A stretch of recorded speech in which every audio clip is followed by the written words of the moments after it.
तो बच्चों, आज हम आपसे बात करने जा रहे हैं इकोनॉमिक्स के बारे में।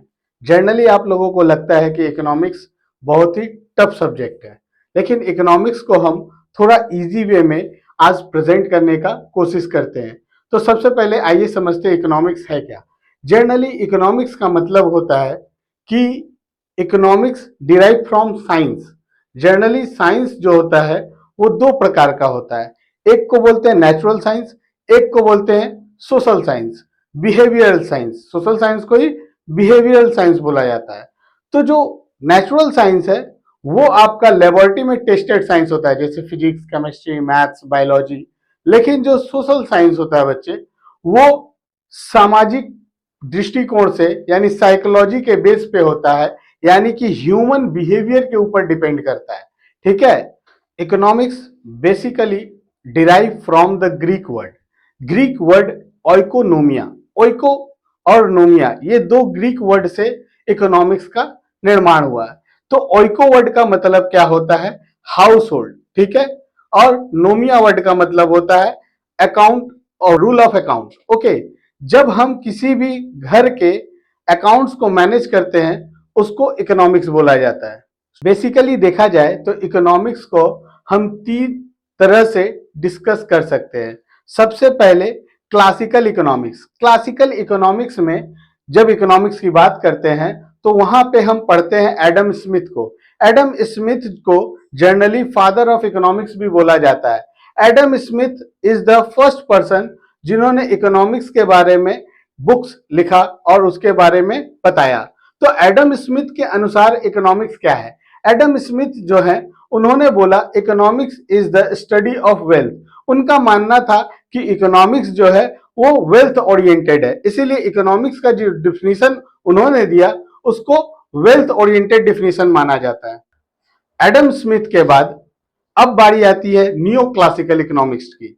तो न्यू क्लासिकल इकोनॉमिक्स में हम लोग पढ़ते हैं एडम स्मिथ के बाद मार्शल के बारे में। एल्फ्रेड मार्शल जो है उन्होंने कहा कि इकोनॉमिक्स सिर्फ वेल्थ से डिफाइन नहीं होता। सिर्फ स्टडी ऑफ वेल्थ पढ़ लेंगे तो आपको इकोनॉमिक्स नहीं आएगा। उसके लिए आपको प्रोडक्शन और कंजम्पशन दोनों को जानना है।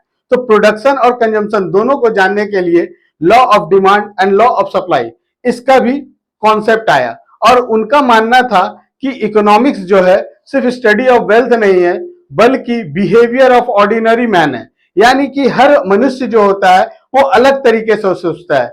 किसी के लिए कम प्राइस वाला चीज ज्यादा डिमांडेबल होता है, बट किसी के लिए महंगा चीज ज्यादा डिमांडेबल होता है। तो हर इंसान की सोच अलग अलग होती है, इस हिसाब से उसका जो जरूरत होता है, कंजम्पशन होता है और सप्लाई होता है वो डिफरेंट हो जाता है। एल्फ्रेड मार्शल के बाद अब बारी आती है मॉडर्न इकोनॉमिक्स की। मॉडर्न इकोनॉमिक्स यानी रॉबिन्सन। लियोन रॉबिन्सन जो है वो इकोनॉमिक्स का बहुत ही अच्छा कॉन्सेप्ट बताया। उन्होंने बताया कि कोई भी मीन्स जो होता है उसकी स्केयरसिटी होती है, और स्केयरसिटी के अनुसार जो होता है इकोनॉमिक्स में किसी भी चीज का डिमांड बहुत ही अच्छे लेवल से फ्लक्चुएशन होता है। अब जैसे क्या है, उनका मानना है कि इस दुनिया में वांट्स जो होते हैं लोगों के वो अनलिमिटेड है। आपकी चाहत, मेरी चाहत अनलिमिटेड है। हमको एक चीज मिल जाता है तो दूसरी चीज की चाहत होती है, दूसरा मिल जाता है तीसरी चीज की चाहत होती है। लेकिन मीन्स आर लिमिटेड, यानी लोगों के पास संसाधन जो होते हैं वो बहुत कम होते हैं।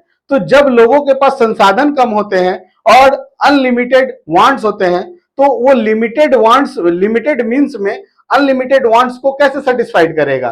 तो इसके लिए वो अपने वांट्स को ग्रेडेबल की चॉइस बनाते हैं। यानी कि अगर मेरे पास 1,000 रुपया है और इस 1,000 रुपया में मेरे को बाकी खर्चे को लेना है, और उस खर्चा में मान लीजिए 4-5 तरह का खर्चा है। मान लीजिए मेरे को मोबाइल रिचार्ज करना है, मेरे को बुक्स खरीदना है, पेन खरीदना है, मार्कर खरीदना है, जूता खरीदना है, चप्पल खरीदना है। तो हम क्या करेंगे, जो हमारे लिए बहुत ज्यादा प्रायोरिटी होगा यानी कि बहुत नेसेसरी होगा, पहले उसमें पैसा डालेंगे। फिर पैसा बचा तो दूसरे चीज को खरीदेंगे, फिर पैसा बचा तो तीसरे चीज को खरीदेंगे। जैसे जैसे मेरा पैसा बचते जाएगा नेक्स्ट टू इंपॉर्टेंट चीज पे हम हाथ देंगे, लेकिन जो सबसे इंपॉर्टेंट है उसको हम पहले करेंगे। ये तो बात हो गई सारे फॉरेन राइटर्स के, फॉरेन इकोनॉमिक्स के।